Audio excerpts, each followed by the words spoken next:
Bismillahirrahmanirrahim. Assalamualaikum warahmatullahi wabarakatuh. Perkenalkan, nama saya Miftahul Rahman dari Program Studi Ilmu Komunikasi Universitas Aisyah Yogyakarta. Kali ini saya akan mempresentasikan PowerPoint yang saya buat yang berjudul Budaya Teori Dimensi Hostage. PowerPoint ini saya buat untuk memenuhi tugas mata kuliah ujian akhir semester mata kuliah komunikasi multikultur. Oke, langsung saja teman-teman tanpa berpikir panjang. Budaya teori dimensi Hofstede. Hofstede teori atau teori Gerhofstede, dimensi budaya yang menggambarkan efek dari budaya masyarakat pada nilai-nilai yang berhubungan dengan perilaku dan menggunakan struktur yang berasal dari analisis faktor. Teori ini telah digunakan secara luas dalam beberapa bidang sebagai paradigma untuk penelitian khususnya dalam psikologi lintas budaya, manajemen internasional, dan komunikasi lintas budaya. Manajemen internasional dan komunikasi lintas budaya atau Hofstede mengembangkan model aslinya sebagai hasil dari menggunakan analisis faktor untuk menguji hasil survei tersebut. Oke, kemudian hasil survei di seluruh dunia dari nilai-nilai karyawan oleh IBM pada tahun 1960 sampai dengan 1970-an bisa diukur dan dapat digunakan untuk menjelaskan perbedaan yang diamati antara budaya.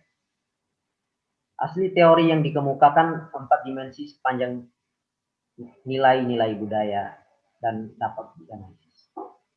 Individualisme, kolektivisme, penginderaan ketidakpastian, jarak kekuasaan.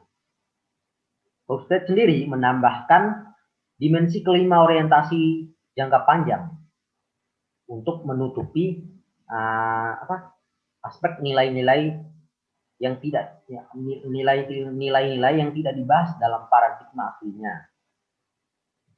Hofstede menurunkan konsep budaya dari program mental yang dibedakan dalam 3 tingkatan.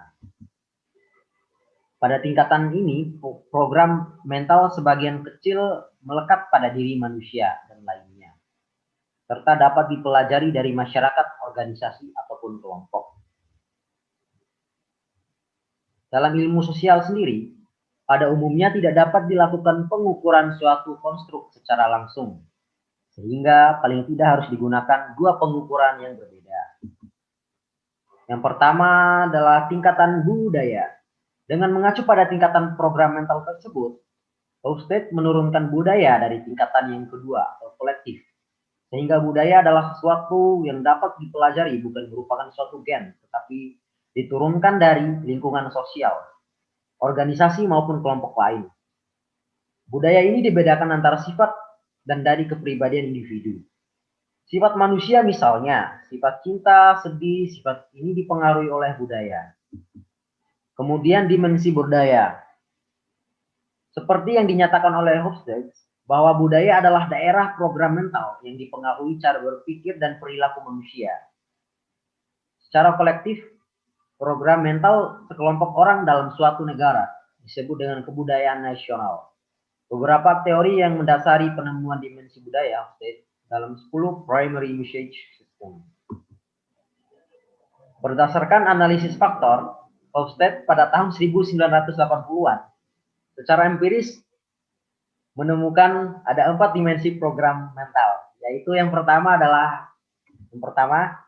perbedaan kekuasaan atau power distance yang merupakan dimensi budaya yang menunjukkan adanya ketidaksejajaran bagi anggota yang tidak mempunyai kekuatan dalam suatu institusi. Kemudian yang kedua adalah pengelakan terhadap ketidakpastian, merupakan dimensi budaya yang menunjukkan sifat masyarakat dalam menghadapi lingkungan budaya yang tidak terstruktur. Kemudian yang ketiga adalah individualitas versus kolektivitas, yaitu merupakan dimensi kebudayaan yang menunjukkan adanya sikap yang memandang kepentingan pribadi dan keluarga sebagai kepentingan utama ataukah sebagai kepentingan bersama di dalam suatu kelompok. Kemudian yang terakhir adalah yang keempat, maskulinitas atau dan feminitas, yang merupakan dimensi kebudayaan yang menunjukkan bahwa dalam tiap masyarakat terdapat peran yang berbeda. Beda tergantung perbedaan jenis para anggotanya. Mungkin sekian yang bisa saya jelaskan dari PowerPoint yang saya buat ini. Lebih dan kurangnya saya mohon maaf. Wabillahi taufiq wal hidayah. Wassalamualaikum warahmatullahi wabarakatuh. Dadah.